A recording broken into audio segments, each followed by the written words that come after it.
and welcome to Disinfo Nation. I'm Richard Metzger. On tonight's show, the man responsible for warping more minds of this generation than any other lone individual. He's wanted by the authorities for his frontal assault against reality and for various and sordid crimes against reason. Lock up your women. It's that charming genius of the comic world, Grant Morrison, tonight on Disinfo Nation.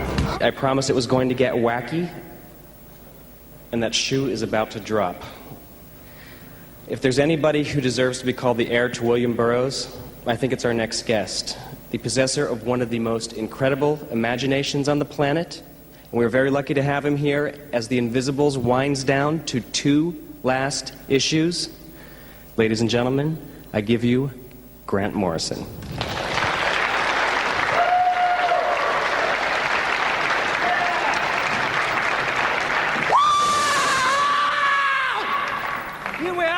Right. Fuck, man. I'll tell you, when I was a kid, I read Robert Anton Wilson and all this shit, and here we are, we're standing here, we're talking about this shit, and it's real. Okay, I'm pissed, and in half an hour I'm going to come up on drugs, so watch for it. I guess, I don't know, is there any practicing magicians in the audience? Put your hand up if we got any. Yeah? Come on, bold. A few. Okay, by the time we finish this, you're all going to be practicing magicians. This shit's easy, right? I'm like you. Basically, why are we here, right? Why are we here at this thing? What's this all about? And by the way, this is a Scottish accent. So, reset the filters and pretend it's Sean Connery talking to you, okay? 007. Right. So if you can follow me, I'm just going to talk the way I talk, and fuck you if you don't understand me. The deal is this. I've been writing this comic for the last 6 years, and the weird thing was, like you, like everyone here, we're trying to figure what's going on. Why do we feel different? Why don't we fit into this world? Why do we think that they're not telling us the truth? So I went out and I read Robert Anton Wilson's books when I was 20 years old, which is 20 years ago now. And I figured, is this guy bullshitting me? He says we can talk to aliens, we can talk to people from Sirius. Is he talking crap? He said Aleister Crowley's got methods for contacting alien intelligence and for changing the world. Is he talking crap? So I did it. And no, he's not talking crap.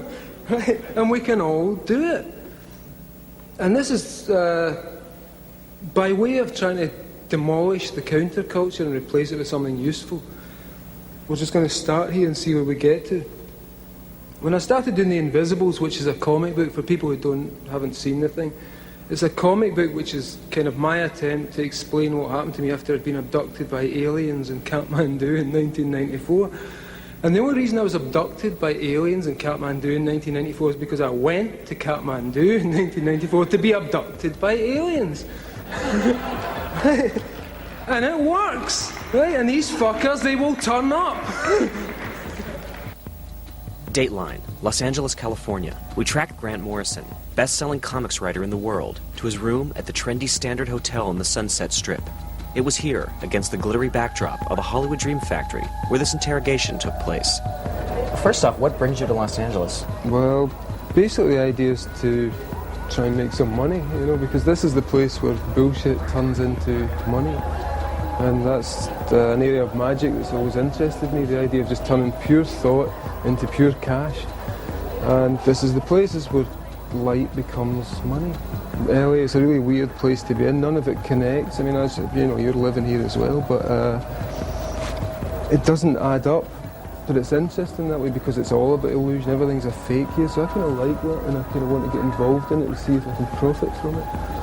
Well, what do you see right now as your relationship to what's being produced by the Hollywood culture machine?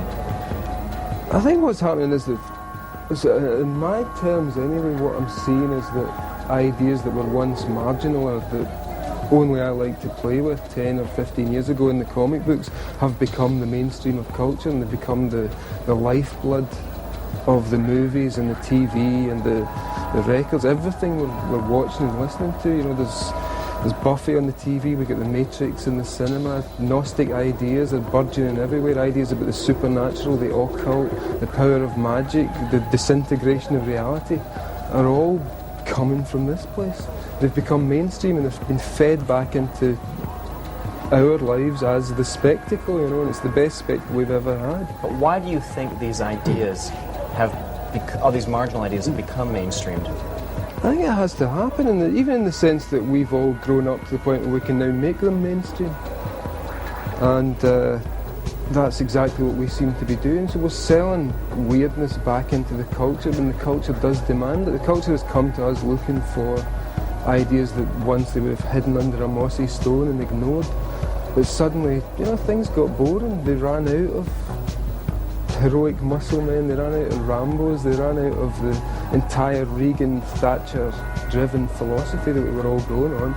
And suddenly they've turned to the freaks and the weirdos and the outcasts and the geeks and the beatniks and the hippies and whoever's left to provide some infusion of interest into a flagging culture. And it seems to be working, and the interesting thing is that it's bending their culture towards our culture to the point where the two things are becoming interchangeable, and there's no difference between them, I think. When you started The Invisibles in 1995, what was your intention? There was a very grand idea behind it. Oh, the comic had two starts. One was a false start where all I wanted to do was a kind of William Burroughs version of Jack Kirby's The Boy Commandos, because I thought it was such a cool name and DC owned the characters. I just thought, yeah, Boy Commandos, that just sounds like a Burroughs story. So it started out as this basic notion of psychic Boy Scouts, and Baden-Powell was involved in it at one point. But it completely changed, and I decided, well, this was so far from the original, that why should they own the title when I could just make something up? And I went through Brewer's Dictionary of Phrase and Fable and found The Invisibles. So that was it. The first 4 issues were kind of, knew what it was going to be, a boy's initiation into this occult secret society. Then in issue 2, I went to Kathmandu and had basically an alien abduction experience.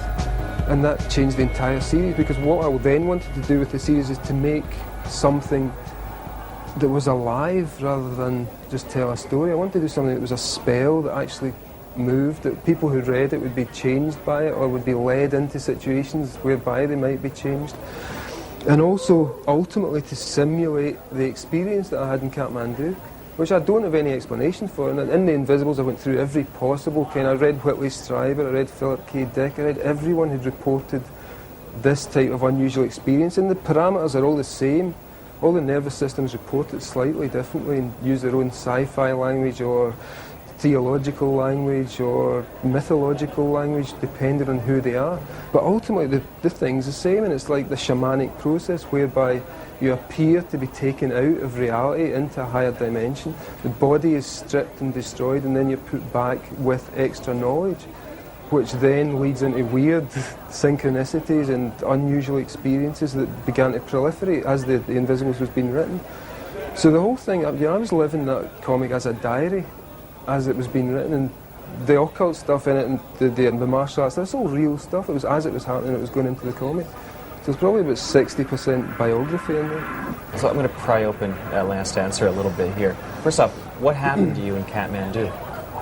What was the alien visitation experience like? The short version is simply that I was sitting up on the roof garden in the Bajra Hotel, and this thing happened.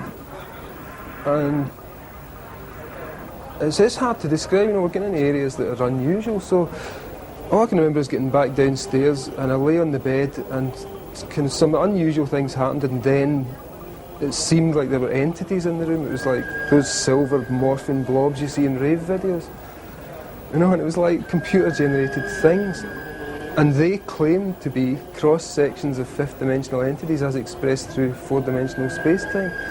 And they claimed that I was one of them, and I had to come back and see what the old homestead was like. And that's when I felt like I'd been peeled off the surface of space-time. And they took me out of my body and into what seemed to be the fifth dimension, because I could see the entirety of space and time as a dynamic object in which Shakespeare was over here and I was over here and the dinosaurs were here, but we were all in the same object, and time was a thing. So I appeared to be in a fifth dimensional fluid, an information space that I could say was maybe kind of bluish, extending out infinitely. These things swam through it and interacted with it, and they told me that what the universe was a larval form of what they are, which is fifth dimensional entities. And the only way to grow a fifth dimensional entity is to plant it in time, henceforth our universe. I remember you were telling me this story once before, and you were saying it was like you could pick lint off of your sweater and then throw it up in the air and it would surround you with a different kind of environment.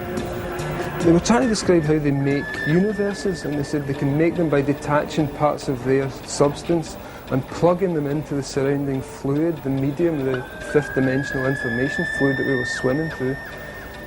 And when you did that, when you plugged a fractal component of yourself into the universe, it would grow around you and become another one of these universes. And the idea was that those of us who knew, who'd had this experience, were supposedly midwives for this larva, because we remembered, and you'd go back and you're constantly trying to encourage the larva forward because it has to grow. I mean, it could die, it could just as easily die. But this one seemed to work, you know, I got the feeling this one worked. So it wasn't scary? Not at all, no. It was monumental, it was soul-shaking, but it wasn't scary. What was the next day like? The next day was, what do you think? It was like, I was buzzing. I wrote like 200 pages in a notebook just to try and get it down. Wow. And then try to explicate it for the next 6 years. And now I can just dismiss it. Now you can turn it into a big Hollywood film and make a couple $1 million off the script, you know?